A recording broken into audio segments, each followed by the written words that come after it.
Hi everyone, hope you are doing well from wherever you're watching this channel, depending on your time zone. Now, yesterday, Oscar Sudi came out from the hiding where he has been silent for so long.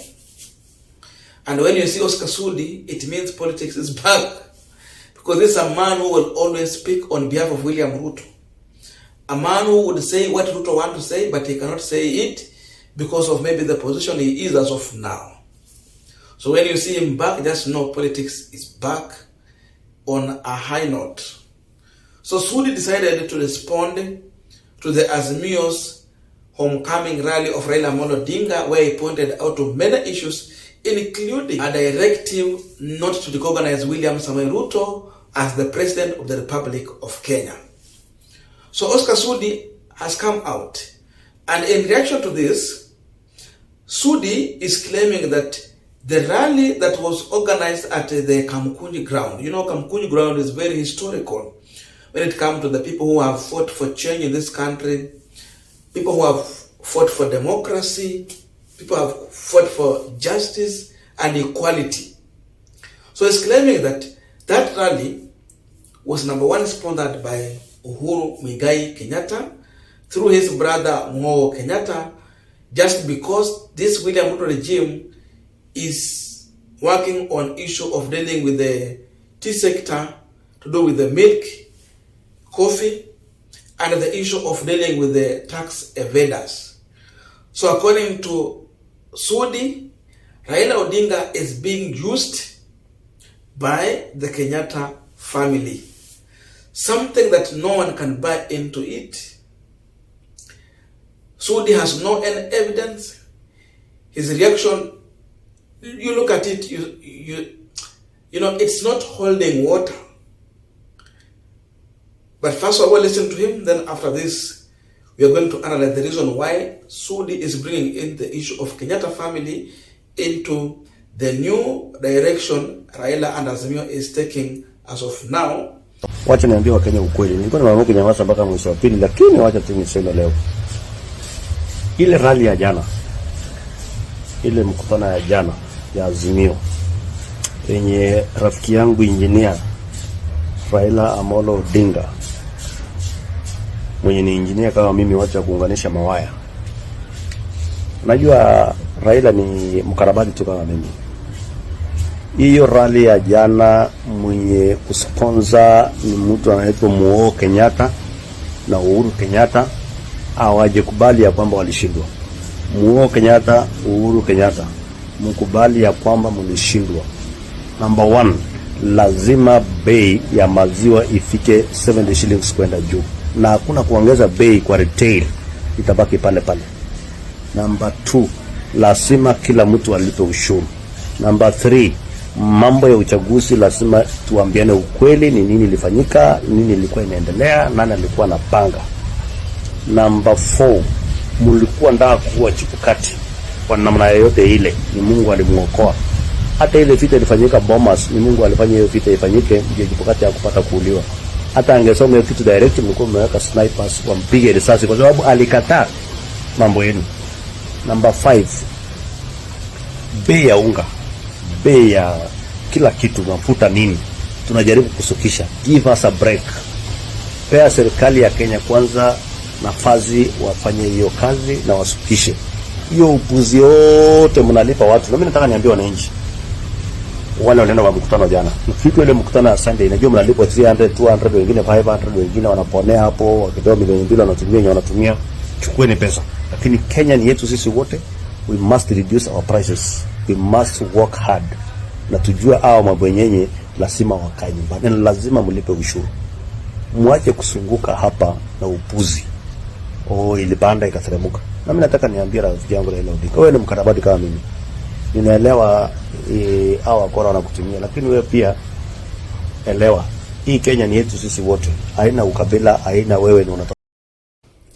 Now we are continuing with our panel discussion, but just a quick request for those who are watching and you have not yet subscribed, please consider subscribing. To our channel subscribers, thank you so much, and again to all our viewers, please give this video a thumbs up. Now, Oscar Sudi still has a burden of proof on the issues that he's trying to point out. He cannot relate anything to the rally that Raila Amolo Odinga had. Kenya Kwanza want to refer that rally in to a maandamano. It was not a maandamano, but they wanted to look like a maandamano. So, when Oscar Sudi speak, I have said it is Ruto speaking. So, the Kenya Kwanza side is trying to make it look like Raila Odinga is working for Uhuru Kenyatta, which is not true. They want to bring in the name of Uhuru Kenyatta into this matter. But there's no way Uhuru can be linked into the rally that Raila Amolo Odinga had. But of course, Uhuru is still the Azimio chairperson. So with that, he still supports it, and he has not changed his position in Azimio. That means he can be supporting it. Another question people will ask, of course, if you tell us that Uhuru Kenyatta is sponsoring that rally, what is the problem with that? Because Uhuru is in Azimio. He has not changed to Kenya Kwanza. So if he's helping to sponsor what is happening, what is the big problem? He's doing it rightful because that's where he belongs. He believed in Raila Amolo Odinga as a presidential candidate to be the right person to run this country. He did not believe in William Ruto. So what's the problem if he's funding a person and agenda that he believed in? Because Raila was the agenda Uhuru Kenyatta believed in during the campaign.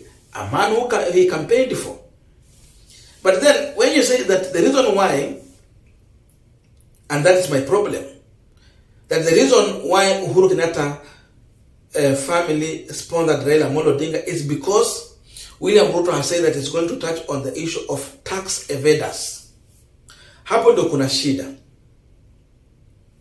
Because when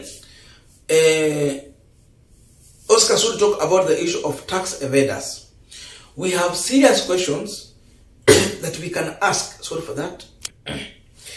You know, is Oscar Sudi telling us that Uhuru Kenyatta has been evading taxes? But then if so, then the question we are asking, let us check William Ruto's government. When Ruto held a retreat with the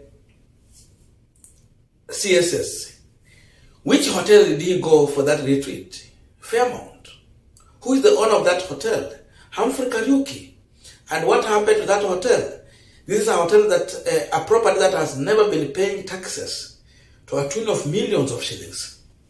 So instead, Ruto decided to go and embrace a person who is a tax evader. Has been evading taxes. He took government money into that facility. What that one tells you? Is Ruto fighting corruption? Is he fighting tax evaders? Is he dealing with them? The answer is no. He's glorifying them. Uhuru tried to stop them. Another person is Kerocho. What happened? Still, he is part of Kenya Kwanza government. And now, they have never paid these taxes. The business is not back. They're not alone. There are many people who Ruto has decided to let them go. But they have never cleared their taxes. So if you talk about, oh, the government is planning to deal with those who are evading taxes, Oscar Sudi should tell us how Kenya Kwanza government landed in Humphrey Kariuki's property for those 3 days or 4 days of retreat, where they spend millions of shillings. This is a man who has not been paying taxes.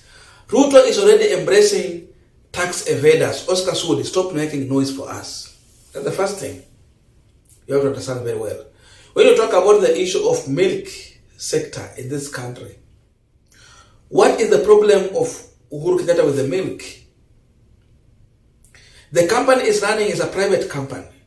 What has stopped Rigathi Gachagua and other people to open their own factories or milk processing? Then give a favorable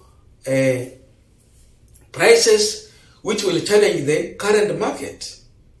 Who has stopped them? And if we did that is the issue, then the government has ways to deal with this issue. Oscar Sudi has talked about the issue to do with the tea sector. Where is the hand of Uhuru Kenyatta in the tea? I don't see it anywhere. So you try to compare what Sudi is talking about and the meeting that Raila Amolo Odinga had, it's nothing to do with the business. There's nowhere the meeting Raila Odinga had is meant to protect Uhuru Kenyatta's business in any way. Because he never talked in that direction. Raila was very much clear, a focus on rebuking William Samoei Ruto. The truth is that this government is overtaxing Kenyans. He talked about that. So Oscar Sudi should be answering on how this government and William Ruto should be saying, because he's the one sending Oscar Sudi to tell us how he's going to lower down the taxes. So the truth is that they are trying to divert the attention of Kenyans by bringing in Uhuru Kenyatta name into this matter so that they will not deal properly with the issues Raila Amolo Odinga has raised up. He's talked about the high cost of living. Now Oscar Sudi is saying that they should give William Ruto more time, a year plus, to deal with that issue. Kenyans are dying now. They are dying today. The hunger will not postponed. Njaa haiwezi songezwa siku ingine. Njaa itamaliza tu wa Kenya. So even what they are trying to explain here, it is very hard even just to listen to them. Just listening to them. Leave alone buying into what they are saying. It is hard just to listen to them. So this is a tactic to change the conversation that Raila Amolo Odinga has brought out, overtaxing Kenyans, the tariff they have even in Kenya Power, the high cost of living, so many things. Refusing to accept William Samoei Ruto as the president because it's a product of few individuals, but not a product of the ballot through a democratic way of taking over power.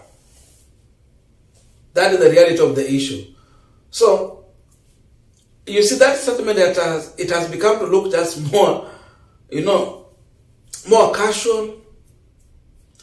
It does not convince anyone.